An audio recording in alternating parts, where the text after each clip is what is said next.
record. Great. And we're good. Hello, everyone.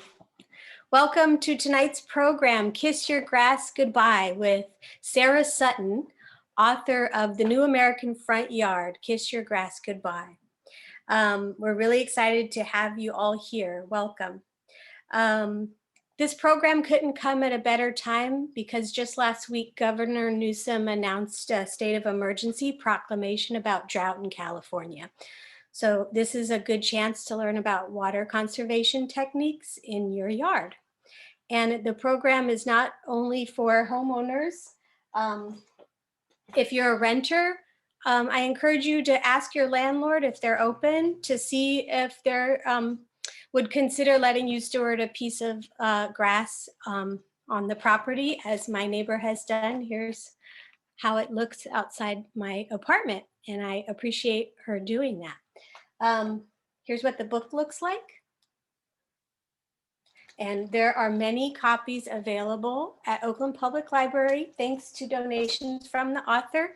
And you can place a request on our website to have it sent to any branch that's convenient for you, as is true for any of our materials. So tonight's program will be 1 hour. It'll be 40 minutes of Sarah giving a presentation. She'll give her email so that you can email her for the slides at a later date. And then there'll be 15 minutes of Q&A. We will monitor that. You can drop your questions into the Facebook comment section anytime you think of them, and we'll monitor them and ask the questions at the end of the presentation. If you have any questions that come up from anything we discussed tonight, including a little spiel I'm about to give, you can always email me, jrockwell@oaklandlibrary.org. I'm Jenny Rockwell. For example, if you don't, I'm going to put a link in the comments for a resource list that we made related to tonight's content. You can email me if you don't catch the link. The link is tiny.cc/Kiss Your Grass Goodbye, and it's resources related to sustainable landscaping, water-wise gardening, native plants. There'll be a link to ebb mud rebates that can help you save water and money, some gardening supply locations in the East Bay, a list of books, groups, organizations, and programs that can help you with this project. The program is being recorded, and we will post it at a later date to our YouTube gardening playlist. Go to YouTube, search for Oakland Public Library, click on playlists, and you'll see stuff like story times, other programs, and there's a gardening one. The Oakland Public Library's gardening committee does informational videos related to gardening. And save the date, July 31st, we'll be having a bilingual seed saving class. And it'll be in English and Spanish. It's called Seed Collecting Class for Beginners. And we want to educate the public on how to save seeds because we have 5 seed libraries at our Oakland Public Library where we give free seeds to the community. So those are at Melrose, Cesar Chavez, Diamond, 81st Branch, and the African American Museum and Library. And we accept seed donations at any of our branches. They'll be routed to the seed library location. So if you seed save yourself already, or you have leftover packets from previous plantings, you're welcome to donate them to that program. Email me if you have questions, or look at that resource list, which I will post in the chat, and that will give you more information about our seed program. So without further ado, I'd like to introduce Sarah. Her book, The New American Front Yard, has won 6 prestigious awards, and she's a landscape architect and rescape rater and instructor, a Bay Area native, and she brings 35 years experience with regenerative landscape design and construction, from public parks, commercial and housing developments, streetscapes to open space, riparian corridor, and habitat restoration and trail development. She's the author of The New American Front Yard, Kiss Your Grass Goodbye, an award-winning and richly illustrated guide to transforming lawn-centric front yards and communities to beautiful, eco-friendly, low-maintenance gardens that protect our watersheds, sequester carbon, conserve water and energy, and enhance habitat values. So take it away, Sarah, and thank you for coming. Oh, great. Thank you, Jenny. And thank you, everybody who is watching, whether you're watching live or a recording. I'm going to get my, oh, I need you to let me share my screen. I think that's about to happen. The little adjustments that we need to make. Okay, not yet. And I'll just say, thank you for that introduction. And while we're getting ready to get the screen up, for those of you watching, I think a lot of people are here because they're saying, yeah, I get it. We don't have enough water. It's time to get rid of the lawn. And people were telling me they go to the nursery and they couldn't figure out what to buy because there were so many choices. So the good news is that when you get through watching this, okay, you're seeing my screen. Here we go. Can you see that, Jenny? Yeah, I can. Okay, so, and my light just went out at the right time. So, oh, this will be interesting. Oh, it still looks good. Okay, good. So here we are. I'm going to move right on to the next slide and just say, in response to people who were telling me that they didn't know what to do and it was overwhelming and something that looked nice and it's very hard to figure out how to do that. And they were wanting to do it themselves. They weren't in a place where they could hire someone. So that got me inspired to put this book together. And what I want to point out is these are sort of the overview of our presentation follows the book pretty much.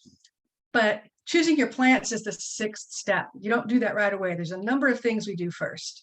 So without further ado, I'll go on. And this is one of my favorite cartoons of the New Yorker that really speaks to how our culture has really been lawn focused for so long. And there are lots of historical reasons for that. But what you can't read at the bottom is one of our annual customs. It's the blessing of the lawnmowers. It's in their civic parade. And people have worshiped the lawn. There's a book called Lawn People out there that talks about how you weren't a good neighbor if you didn't have a perfect lawn. And so we're letting go of that now, but people do need help in figuring how to do that. And there are problems with the lawn. I just want to emphasize that aside from wasting water, which I think that is pretty much in California, people get that, you understand that. And I just did a little calculation, and 900 square feet of lawn, which is 30 by 30, right? Would use about 31,000 gallons of water a year. And that's 6,200 5-gallon bottles of water all lined up. That's a lot of water.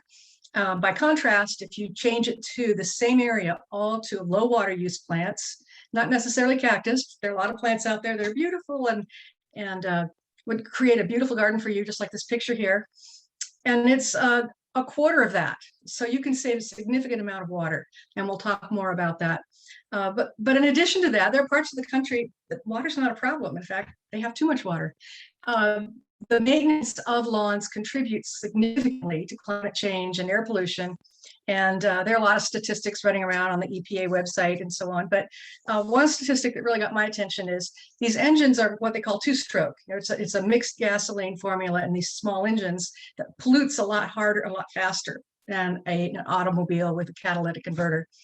And 1 hour of a gas-powered piece of equipment, whether it's a mower or a blower, is equivalent to a new car driving 350 miles. So that's a lot. And then I got on my calculator and said, well, what if it's 8 hours? That's 2,800 miles. And then if it's 40 hours, say in a week's time, it's the equivalent of driving 14,000 miles. So it's really collects. And California is putting a ban on gas-powered equipment by 2031. And by next year, there will be some restrictions to bring those emissions down. Toxic runoff is the problem with lawns, whether it's from rain or sprinklers. And we've all seen sprinklers where they run and it runs down the gutter and takes everything down to the storm drain and then out into the bay or the river. And whether it's the chemicals that are on the lawn, a lot of them do run off, or it's the residue from that gas-powered equipment. And I saw one statistic that nationally, so it's the entire country, in 1 year, 17 million gallons of oil slicks work their way into our waterways. So it adds up. It really does. Yeah. As far as no habitat value, there are bugs there, but it doesn't provide the rich habitat for the critters that we're trying to bring into our gardens. And I'll say more about that. And there is evidence that a lot of the chemicals used on lawns, and especially if they're applied improperly and your children get out there before they've dissipated, puts everybody at risk, your pets, your children, and yourself. So there's one other factor too, when we think about climate change, is that 19% of the electricity use in our state is for water. Getting it, bringing it, pumping it so that we have pressure to put it in our houses and on our lawns. So the more we can cut back on water use in our gardens, it can make a difference to energy, and that it's all related. So the term Xeriscape originated back in the 80s in Arizona, Colorado, in Denver. They were the proud owners of that. Xera meaning dry, scape meaning land, but it doesn't mean zero scape. And I came across on the right, this is in Wyoming, a little development, small homes for a low income. And I think it's appropriate to the region, very kind of rocky, mountainous looking. I think it could use a few more trees, but it doesn't have to look like that. And the one on the left, we've all seen front yards with lava rock, right? And this one really goes way, way beyond what I've seen before, including the funky geometric shapes on the hedges. And I got curious, so I Googled it. And I think someone was being really artistic with this, but Wow. it's pretty, it's an interesting pattern, but it doesn't really provide habitat. And then we'll talk more about that. It doesn't allow the same values that you get environmentally when we do a nice, lovely lawn like this. You turn it into something like this. Different houses, different types, lots of color, lots of texture. And there are lots of ways that you can create something that you come home to and say, I am so happy to be home. Isn't this a lovely, welcoming space? But where do you start? So we'll talk about sheet mulching and these steps here. You need a base, you need to analyze your site. So it's baby steps, I call it in the book, this chapter 2. You need to confirm your local ordinances and regulations. Review your budget. What can you truly afford? And maybe you phase it or you scale it down. And then financial incentives. And I know you have the East Bay Mud listed on your list, Jenny. Most water agencies have or will have, again, rebates to help pay for these changes. So I love this picture. I got permission to use it in the book. It's called The Serengeti in the Soil by Bashar. His name's down on the back. Amadeo Bashar. Google him. He has beautiful artwork. He makes t-shirts, all kinds of wonderful things. This is what a healthy living soil should look like. And you don't get this when you have a lawn. And you've got a whole hierarchy of bugs and microorganisms, and they mine the soil, they create air spaces, they deposit, they're what they call exudates, and it's a healthy living. It's like the plankton in the ocean, only it's in your garden.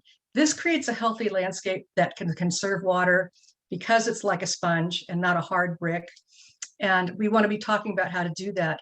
And one of the best ways down here on the bottom, and I've got a link for you, is to sheet mulch. Many of you may have heard of that. It's like they call it lasagna gardening. And it's a layer of cardboard right over the lawn. Don't take the lawn out. Just on the edges, you have to shave it. Then you add a layer of compost and a layer of bark mulch, and you let it sit there for a while. And what that does is it starts to decompose, and all the little critters, the fungus and the comes up and starts to tear it apart. If you've ever picked up a newspaper in the driveway after it rained and it's got that white slimy stuff, that's the fungus trying to break it down. And so that'll bring all this life into your soil. And that's what we want to have and want to preserve.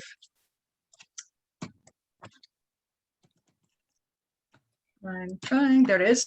The next step is your base plan.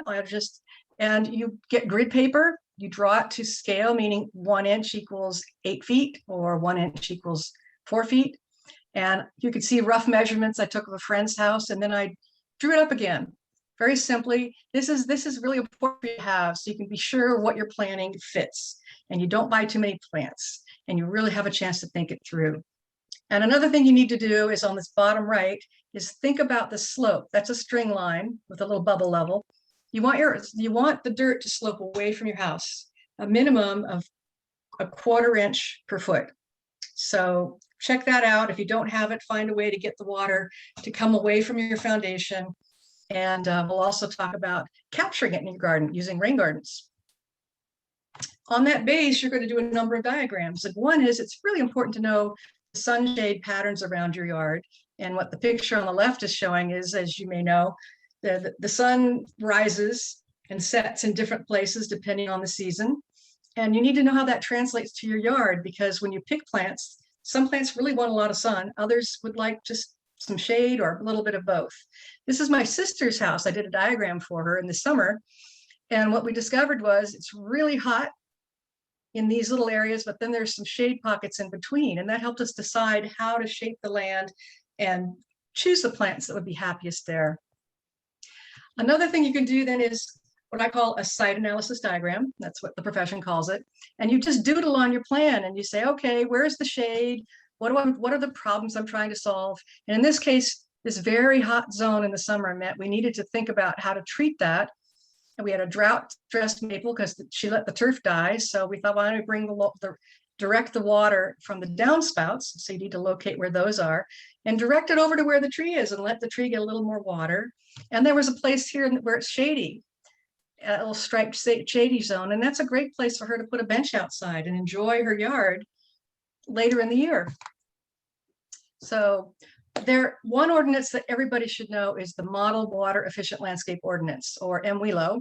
It's state of California. It's been updated and they will be updating it again soon. And landscapes greater than 500 square feet have to comply. So check with your water agency and your city to make sure you have the right documents, you know what they expect. There are different ways of doing it. And Sonoma Marin Partnership, in response to all the homes lost from the fires up there a few years ago, created a whole series of templates and landscape designs, and they had plant lists and even irrigation plans and different techniques. There's edible, there's contemporary, there's a cottage garden, lots of information. So if you want to see all these different ways that you can approach your front yard, I would go look at their website. So once we've collected the base information, you want to think about what I call this chapter playtime. And you want to think about the function and the maintenance, and then you get to have some fun picking pictures and thinking about your style for your house and for you. So this is a checklist that's in the book, and it's important to go through and think about, how do I want to use my yard? Do I want to sit outside and invite friends over and sit around and have a drink or have a lunch or breakfast? Do I need lighting? What kind of paths do I need? So this goes through safety concerns. If it's a front yard, if your kids are going to run out, maybe you need a picket fence or something to keep them from getting into the street. And it's a really good exercise to go through. So you're thinking about what you need to do. And you can summarize your circulation in a separate drawing. I like to encourage this. The main walkway, and this is something I want to point out. Why is it that so many mid-century modern houses, or even not so modern houses, you've got the garage up front, and then you go up the driveway, and then you turn and go down this little narrow path to your front door? Not very welcoming. So if you're getting rid of your lawn, you have a chance to redefine, what's my entry statement? How am I going to invite people up to my front door? So I will draw a line here showing this would be a great place to put a walkway. I need secondary walkways to get to the gates. And so this starts to divide the yard up into places where you might have some little paths, whether they're mulch or decomposed granite, and you start to create subspaces. And also, a lot of people say you got to have lawn on the parking strip, because how are people going to get out of their cars? And if you give them spaces, I'll show you a picture later. If you give them a place to get out with some paving and then put plants in between, people will figure it out. And then people won't keep parking in the middle when you should be able to have two parking spaces, right? So another diagram that's really useful to have. So now we want to think about it. Again, when you're thinking about what plants should I get, have some fun with this.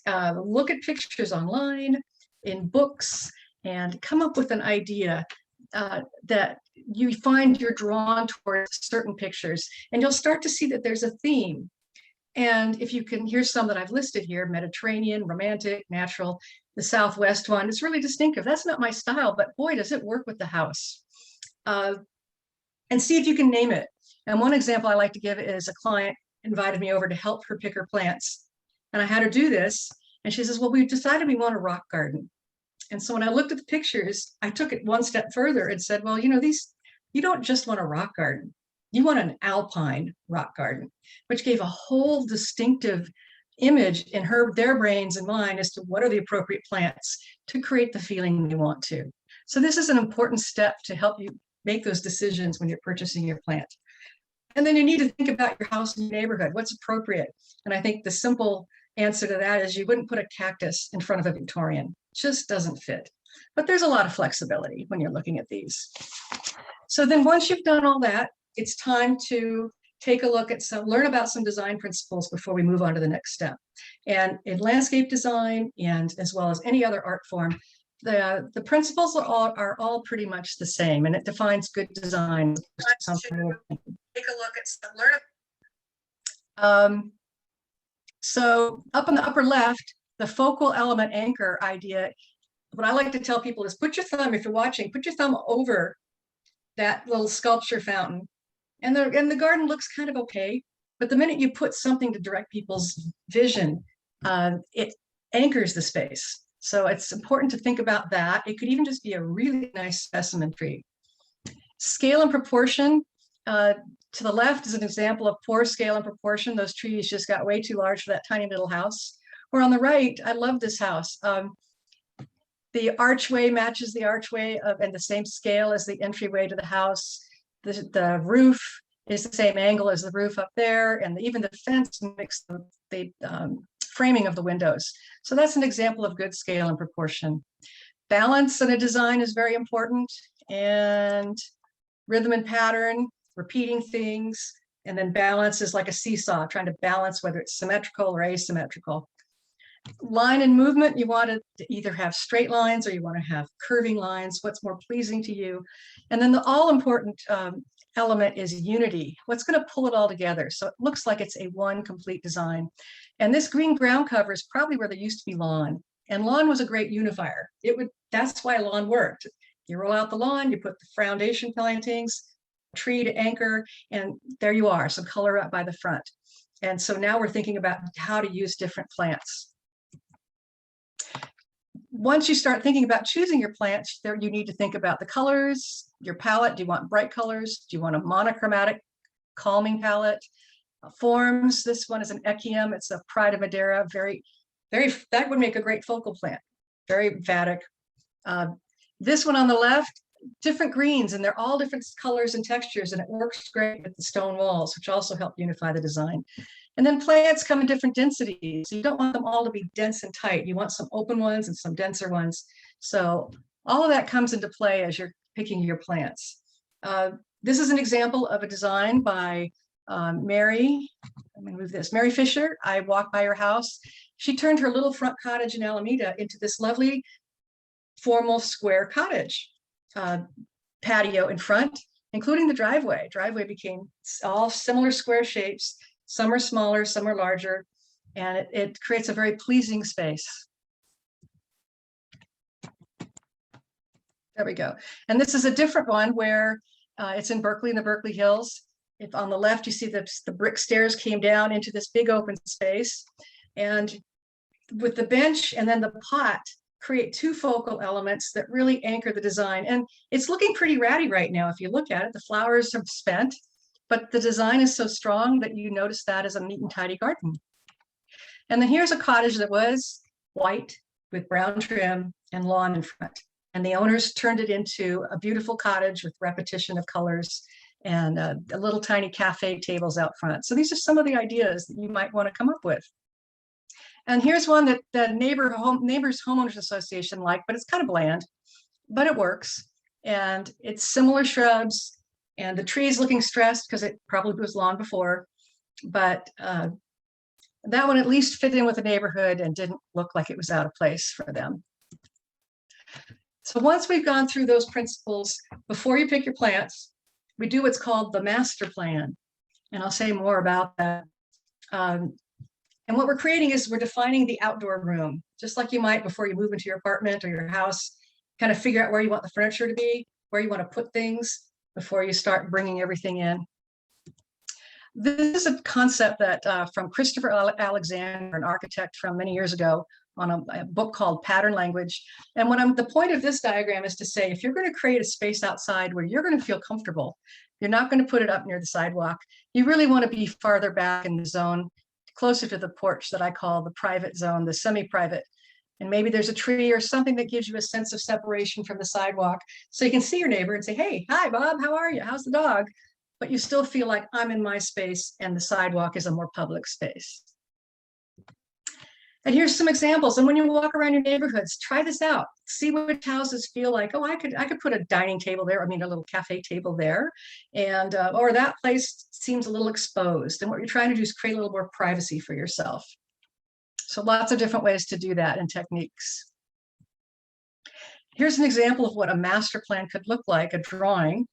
And the, as you can see, I've labeled, there's a wall here. I'll show you a picture of it next. The owner put a wall in and a little area with a table and chairs, and then they bermed up against it. And then they created a depression for a rain garden to capture the runoff coming down toward the sidewalk so it stays on site. They wanted a flagstone pathway. And here's what it looks like in the pictures. And it fits very well in the neighborhood. Pardon me? To interrupt, I just, I want to make sure that people can hear you. Someone on Facebook says, I wish there was audio. I thought we were streaming audio. So I want the people listening to have a chance to let us know that they're hearing this. So I'm just throwing that out there. Sure. And Sadie will let us know shortly. But I'm just letting you know I'm gonna look into that, but keep going because I think it's probably working. Go ahead. Well, if we'll figure it out. Yeah. So here it is, as built. It's a little, it's a little, I would even say messy or more casual, but it has a nice feel, and it fits very well in its neighborhood in San Jose. So finally, you've got your master plan, you've looked at your zones, and you're ready to pick your plants. And there's still some more steps to further define. So you get down to where you can pick 10 plants and be happy with them because you know they'll fit all of these criteria. And I'll go through them one at a time. This is an example of a garden I really liked in Albany. And what they did is they used green ground cover on the front to kind of unify the design. And then they anchored it with 2 flax plants. There's actually a third one off to the side.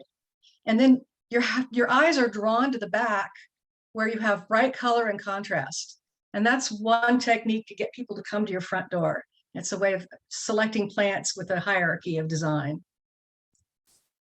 And this is another design by Catherine Madgen, who I've seen a lot of her work, and she's a real artist. She paints with plants. And what's really notable is the top 2 pictures are 2 different times of year, early spring and then more mid to late summer. And it's the same garden. The different plants come up and go away, and you get a nice seasonal change. The bottom left, look what they did with the mailbox. Isn't that fun? So think about that too if you're redoing your front yard. How can I add some accessories? How can I personalize the space for myself? And then the middle one is an example of, you see the flagstones? Part gets out on the flagstones. That one didn't quite get it right. But there's still a lot of color and texture. Oh, and the previous designer was Tamar Carson. I like to give a shout out to the people who did the work. A term, hydrozoning. Hydrozones is something you may or may not have heard of. And it basically is, like it says on the bottom bullet, right plant, right place. Some places are sunny. Remember my diagram of my sister's place. Some places are shady. Up against the house on the north side, it can be really shady. If you're growing vegetables, it's going to be needing more water. And out by the curb, you're going to get a lot of reflected heat. So you need to think about that as you pick plants, because it may be the perfect style, the perfect color, but it's going to die there. So we don't want that to happen. And other factors include the aspect is the slope, the soil type, the drainage, how the water is draining through your property and such. I wanted to say a few words about native plants. We really, really need to bring them back into our gardens. I say at least 50% or even maybe 75% or more. There's a lot to choose from. And the reason is, this is Douglas Talami. I've had a chance to see him present, and I have a link to his website so you can learn more. He really impressed me with the fact that he said, birds especially songbirds, need bugs during mating and rearing their young. And the saying, the early bird gets the worm, not birdseed. That's not to say they don't appreciate the birdseed, but they've got to have the protein. And this is and the bugs that they eat, and especially like caterpillars, have co-evolved with native plants, so that just like the monarch and the milkweed, that's it. If you don't have milkweed, you won't have monarchs. So we need to make sure that we're providing those plants in our gardens and throughout our communities, because if it's not there, the butterflies won't come. They can't survive. And then the birds won't get what they need, and they won't stick around. And pretty soon we get a fractured ecosystem. And he says it's like the Jenga game, where you pull the pieces out, and all of a sudden it's just a breaking point, and you really lose a lot of the wildlife that bring us a lot of benefits to our gardens and to the planet as well. So he shared this chart and gave me permission to use it. And he had graduate students do a lot of studying for him through a lot of the literature focusing on moths and butterflies. And I just turned off my videos. There we go. I'm back. And by the way, the audio has been fine, just to reassure you. But yeah, oh, good. I'm so glad. I'm so glad. Well, we could have worked something out if not. Yeah. This chart, and it's available on my website, shows the number of butterfly and moth, that's what Lepidoptera species are supported by certain families of plants. So the oak tree is the champion. 534 different species will be happy living around an oak tree. And who can't plant an oak tree in their garden? That's one way to handle this. And then you can see as it goes down. And by contrast, here's some non-native plants. A crepe myrtle can support 3. Heavenly bamboo, nothing, no butterflies or moths. And that's not to say you can't put one in your garden.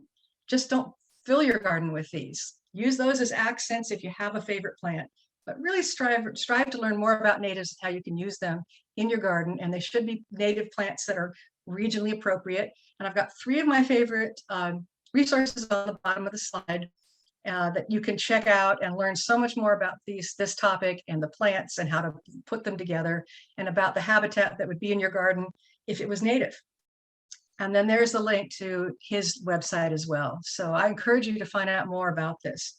Here's another big issue that affects wildlife in our gardens. We need our pollinators. They're critical for our food, let alone an ecosystem balance.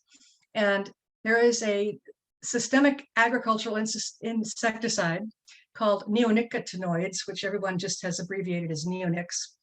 And there is a link between them and the declining bee populations. There's also the mites, other things, but you've heard of bee colony collapse. That's been in the news for 10 years or more. And there is some research saying that they disagree, but it's tipping more towards don't use it and that you should be careful. So where do you find them? I did a lot of research on this for my class last week, and these are all from the Bay Area mostly. There's a Sacramento group. Native nurseries, not all of them claim to be neonic free, but if they're growing native plants, I'm assuming they are. I would ask, but I would assume it's more likely. It makes sense, right? And then the ones that do advertise no neonics, Annie's Annuals in Richmond, if you live in the Bay Area, you have to go there. It's a great resource, and also they just have wonderful plants in 4-inch pots and lots of educational programs for free. So I love all of these nurseries. I encourage you to become a patron of theirs and get your plants somewhere where you know they're growing them the right way. Fire. People ask me sometimes, yeah, but what about fire escaping? And these are the minimum restrictions. And I really encourage you to find out more about it if you live in a fire-prone area. And Xeriscape California, offers a fire escape qualification training course that even if it's good for just general knowledge, let alone for the professionals. But the minimum is keep 5 feet clear around your house during the fire season, just clear. So forget the foundation shrubs. And then 30 feet, something that's not going to be ignite. If your yards are small, that's probably all you've got. And if you need water to keep them lusher and less fire risk, I encourage you to look into alternative water sources like gray water or harvesting rainwater or rain gardens. I've seen a number of techniques to really help with that, but that's just the basics. I'm going to go fast because I'm going to run out of time. And the good news is you'll get this PowerPoint, and you can always email me if you have questions. The main thing here is this slide is avoid invasives. There is a link to the 10 most important plants you should not plant in your garden, and avoid broom and Mexican feathergrass. They're terribly invasive, and they're still being sold at a lot of garden centers like Lowe's or Home Depot. I'm going to skip through this really fast. People say, well, what can I do as a lawn alternative? One way is put something green, like a green ground cover. And here's several that would work very well in different climates and give you a nice look. They unify the garden. And that's a real easy way to take your lawn out, is just replace it. This one will take some traffic. It's called Diamondia. It's a blue-gray color, so you have to work with your plants. And the guy who lives here says that he and his son play catch every day on this surface. And it really helps choke the weeds. You can see on the lower left.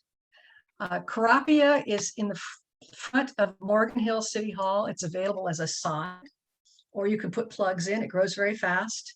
The bees are attracted to the flowers. So if it's for use, you want to mow them down. Otherwise, it's a great habitat plant. Creeping thyme, there's a number of varieties. It likes a little more water than some of the more drought tolerant, but it's a good ground cover between stepping stones. This one, Blue Star Creeper, definitely a cooler climate. This is in Berkeley. It does like more water and well-drained soil. Mondo grass, doesn't that look like a nice fluffy green turf? It's a slow grower. Some people say they have trouble growing it, and it does like more water. So again, less than lawn, but if you're looking for a real drought tolerant version, buffalo grass is a native grass, and it's from central Montana, Arizona, and the Midwest. It's up to 75% less water than a regular lawn. You can mow it down, and but there are different species. Most of the ones that there are out there, they turn brown for a part of the season, which most people in California don't like. But in the Midwest, that's what happens in the winter. This is a California native. It's called blue grama grass. A lot of people let it grow up and have the beautiful little flowers on top. You can mow it. It doesn't want any water in the summertime. And I saw this at the Santa Barbara Botanic Garden. And this is a sedge called Carex panza. And it grows green and lush, very low water use. And I put down John Greenlee's website down at the bottom if you want an ebook on how to create a meadow garden. He uses a lot of these plants to create a nice looking meadow with some flowers in the middle. You've probably seen this around no mow. This one's way overwatered. It shouldn't be that green, but it does get nice and long. Yeah, someone pointed that out in my book. Yeah, that lawn was too wet. But it can look like the perfect lawn for an Easter egg hunt, or you can mow it. It's definitely different ways to use it. And I listed, by the way, Delta bluegrass on the slide is a good source for that. So Jenny and I talked about that she likes to forage in her garden, and I'll say a little bit more about plants that you can put in your yard that are actually edible. And here's how an edible front yard can work. I've found a number of gardens, and the key is to do something with structure so it looks neat, like you try to contain it, from something formal on the upper right, which is in a nice neighborhood in Berkeley, to something more casual on the upper left, where they planted everything in rows, and the first row of plants was just flowering plants, and then they went back to crops in nice straight rows. And then the lower left, they created a cottage feel, and you have flowers on the front. And with that fence, it really doesn't matter how messy it is on the inside, because what you're seeing on the outside is contained and pretty. And then even the one on the right, they've got deer fencing, because deer do come down in the Berkeley area. And it's planted nice and neat, and they keep it weeded. So I encourage you, if that's where your sun is, put food. Plus, there are so many edible landscape plants, from pineapple, guava to elderberry. I've got some of those in my yard. Daylilies, you can eat the roots like carrots, and you can use the yellow blossoms like squash blossoms. So I thought that was kind of fun to think about that.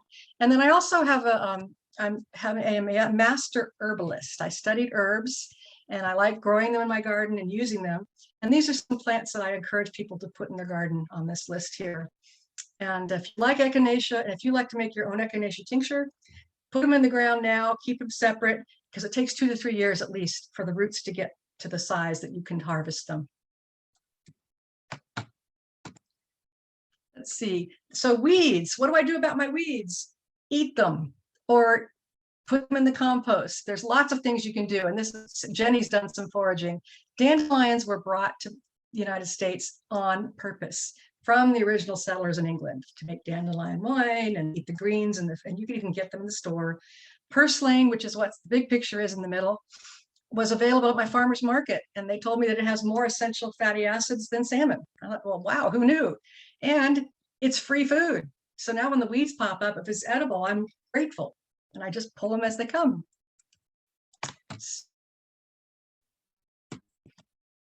I'm trying to, there we go. I like to use herbs for medicine, and what I'm going to say right now is just that a plantain, if you get a bee sting, pull a leaf, chew it a little bit, put it right on the sting. It'll make the pain go away. So that's my tip of the day, the plantain fresh poultice. There's a lot of companion plants. You can have plants that have edible, insectary, repellent, and medicinal qualities. I like putting these in my garden because they help for so many different reasons. You can look at the PowerPoint and pick up some of that. So we're running out of time, Jenny. So I'm just going to show people that you also need to think about your accessories in your garden should also be sustainable. They should be something that isn't impacting the environment. So use recycled materials.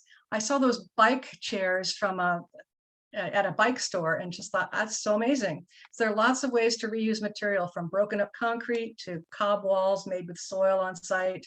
And try not to just order things from China. Just and think about what the product will be when you're done with it. Is it just going to go to the dump, or can it be reused? And then habitats for wildlife, totem modes and bird baths. Birds do need to have water in the summer, so if you can provide some, that would be great. And then the next thing is to build it. And I do get into the steps in the book about how to stage the building process. And this is my final slide. One thing I do want to encourage people to do is create rain gardens, and I talk about that.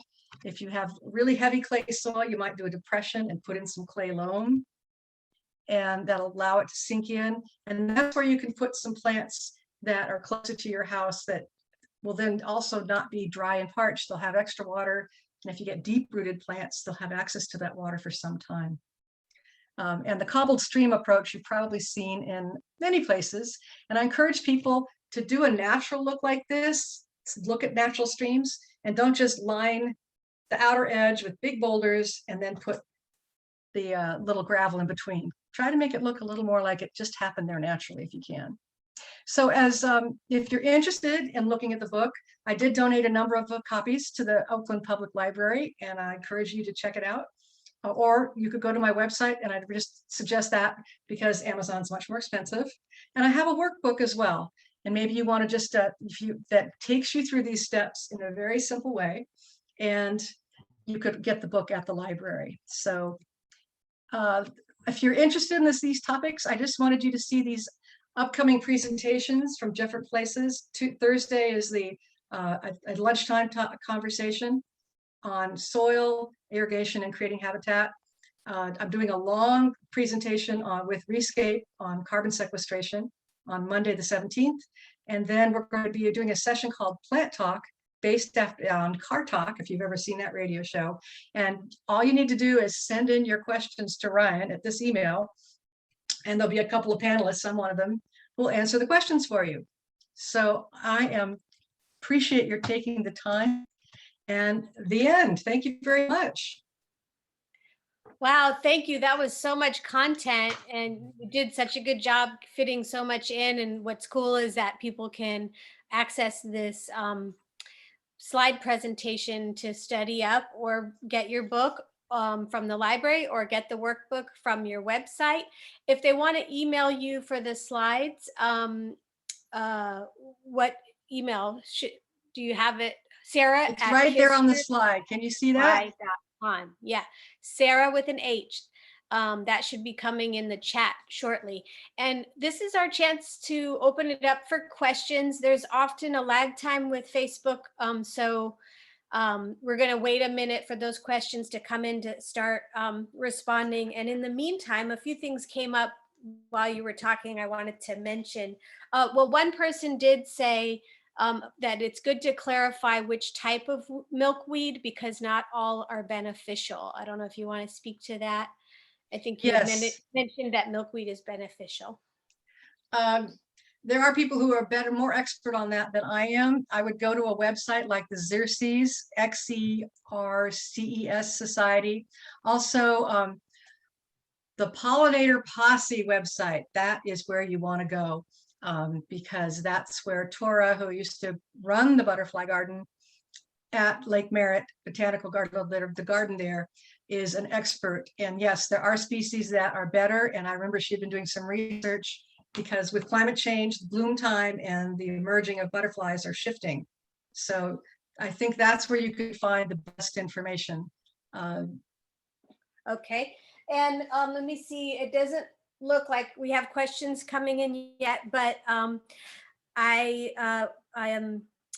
we got your email, okay, and I love the ground cover. I was going to ask about ground cover, just in case people want to keep it simple and let their kids run around, that you have some of those. And I noticed it looks familiar from what's covered in the book. So ground covers are covered in the book. And in some of your stuff made me think about mentioning in more detail the resource list that I made, tiny.cc/kissyourgrassgoodbye, because as I was watching your presentation, I was getting intimidated, like the little designs and the research. And some people might want to do this, get the rebates, but you did tell us about the qualified professionals directory through Xeriscape. So you can get someone else to do that on your behalf. So that is listed. If you go to the Xeriscape website and click on directory, you can find support there. I also have California Native Plant Society's CalScape. Also, the Master Gardeners have a help desk. So you can email or call them with questions. There's also this, I mean, it's so inspiring. In another life, I would love to be a landscape designer. There's a horticulture department at Merritt College for people who find this stuff to, like when you talked about the painted colors and all of that. So, and the Ecology Center in Berkeley is also a great resource. And, you know, landscape design and permaculture go hand in hand. So the East Bay Permaculture Guild is an organization. They have a Facebook group, you can find them. There's a Ecology Center has on their website some upcoming events bringing back the Natives Garden Tour, May 9th, 16th, and 23rd. So that's on that list. That's an excellent chance to see gardens. Yeah, and then inspired. East Bay Wilds Facebook group is a place that you could talk about, I think, native plants. It looks like we haven't received any questions yet. So that, let me make sure firescaping. I've seen Master Gardeners offer, I don't remember if it was Sonoma or East Bay or Contra Costa, but one of the California Master Gardener group does classes on firescaping. Excellent. And with the drought, I do worry that, you know, we might be having more fires. And then when you were talking about redirecting the water, like that little patch in your sister's yard, and are you talking about swales? Yeah, thank you for asking. I was going fast and I realized that. I tried to get too much in there. What I'm talking about is contouring your garden so that when the water comes out of the downspout, it has a place to go, whether it's just to meander through the yard, it could just flow a nice gentle slope across your yard, but it's nice to have a depression somewhere. So if there ever is a heavy rainstorm, the water has a place to go and it doesn't just run down the street, and you keep it on site. And if you're interested, I've seen swales that get directed to right where like a fruit tree is, and right next to a fruit tree without the swale, and the difference is incredible. Yeah, yeah, and this is free water, so you want to try, and then also look into gray water. That's becoming. You have to be careful about the soaps you use, and also it might be too high in salts anyway for some of the food crops. And the two best resources, if I could, for rainwater catchment, just contouring the land as well as rainwater harvesting, are books by Art Ludwig. He's in New Mexico, Ludwig. And Brad Lancaster is in Arizona, Tucson, who's done some amazing work in his neighborhood in Tucson, where they've got a food forest down the street and they're growing mesquite trees, and he's contouring the land, and everybody is just living from a fairly underserved neighborhood. Suddenly they have a very rich ecological and edible landscape along their street. Yeah. Occidental Arts Ecology Center on Yeah. their Water Institute page has a PDF you can download on rainwater harvesting. Great. So that's like a pretty manageable thing, but you can just from your gutters direct up, you know. So yeah, let's see, it's 7:22. If there's anything you felt like you rushed and you wanted to mention, now's your chance. Sure. Like the workbook would be really interesting for you to mention more details about what's Sure. in the what's in the workbook. It's about 26 pages, and I just found people got overwhelmed with the book, and there's just so much information, just like they probably got overwhelmed with my throwing so much into this talk, right? So the workbook Yeah. takes you through the steps, just like I did, but there's a checklist, and then there's a page describing what each task is, and I like to give it to my clients. So they do a lot of the homework, and then when we get started, it doesn't take me as long. I'm able to, but it takes you through all the steps, but in a much more abbreviated and accessible way. And then it ties into the book and says, if you want more information, go to this page or go to that page. Yeah, and also, you know, my dad just puts raised beds on his front yard and grows veggies. So, you know, or you can use container plants, and you can do the mulch, like you said, and just put containers. But there's some pea pods growing in a potted plant in my dad's front yard. So you can kind of go, you know, DIY, I think, as well, while you're thinking long term, you know, can I afford these beautiful, elaborate gardens? Maybe not right now, but I can at least let that grass decompose and put other things growing in containers. That's a really good, and you're right, that's a good first step, and think of it as a sequence. Mm-hmm. Yeah. So, yeah. Well, this has been great. It's my first streaming live on Facebook event, so I'm glad that it seems like it's working. Oh, and it looks like a question might be coming in. Let's see. One of the questions is, I have a limited budget. What's your opinion of mulch made of plastic rubber? ooh, I would say no, and this is why. I appreciate that the market's trying to find a way to get rid of excess rubber, but one way they can use that is in playground surfacing. But it off gases, and who knows what's in that rubber. And remember the first picture we showed you of the lawn, the Serengeti in the soil?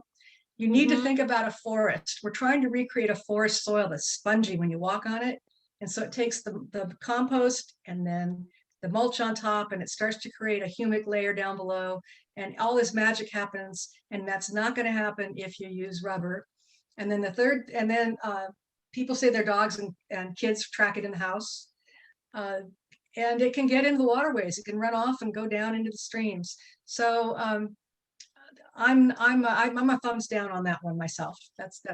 So I don't know enough about mulch to know like how expensive it is to buy. Right. You'd mentioned cardboard. I guess part of this too is that the American mindset is, you know, everything has to have a certain look to, so you don't get in trouble in your neighborhood because cardboard looks funky. So what are the most affordable forms of mulch if you don't want to use cardboard? The most affordable is to get it from a tree company that's grinding up trees, and it'll knit together. And you just need to make sure that you know that they're trees that aren't diseased. When you go to on your handout, Lawn to Garden website, it's lawntogarden, I think, .org. Yeah. There is, if you go to that website, there is a list of Bay Area sources for mulch and for compost. And if you have a pickup truck or a friend has a pickup truck, you can take it in and have them load it up for you into your truck and then just spread it out. And And some of the, I've had tree companies drive up my driveway and just dump it because they don't need, they produce so much, they don't need it. So And that I would think that's why joining these groups on Facebook, like East Bay Permaculture, there's other Yes. local, there's, you can post on there, I need free mulch. And people always are trying to support those kinds of things and have, you know, Right. I just have the Google groups of East Bay Permaculture. They were just talking about where can I get straw bales, and everybody was chiming in. So get connected to your local sustainable, you can, that's also a great question for the Ecology Center, also has a help desk. So if you go to the Ecology Center in Berkeley on their website, you can email or call the help desk and say, I'm looking for affordable mulch or recycled, you know. So absolutely. And yeah, but I think there are some free resources or very low cost resources. And stay away from the bagged bark stuff, because the outer bark of the tree has this waxy substance that doesn't break down. And you actually want your mulch to break down to feed the soil. okay. Well, we've got 2 minutes left. This has just been so great. There are other books on the topic listed: Edible Front Yard, Reimagining the California Lawn, Beautiful No-Mow Yards, Planting Design for Dry Gardens, and the California Native Landscape. These are all available through Oakland Public. I think Sarah said when I mentioned them, I own all those books. They're fabulous. Me too. Yeah. So you can call 238-3134. That's the Oakland Public Library's main branch with any questions on how to access those materials, or get in touch with me or Sarah. So thank you so much. Happy gardening, Welcome, Jenny. everyone. Yeah. And have a great evening. Go out and have fun, everybody. I hope you've got at least one idea that you can implement, and take it one step at a time. Yeah. Thanks, Jenny. Thanks. And I think because of the lag time, should we wait to log off? I'm not sure. Our Wizard of Oz in the background will let us know, I'm sure. Yeah, we can just let her decide. Oh, she says we're good to go. All right. Thank you. Bye, everybody. Thank you for taking the time.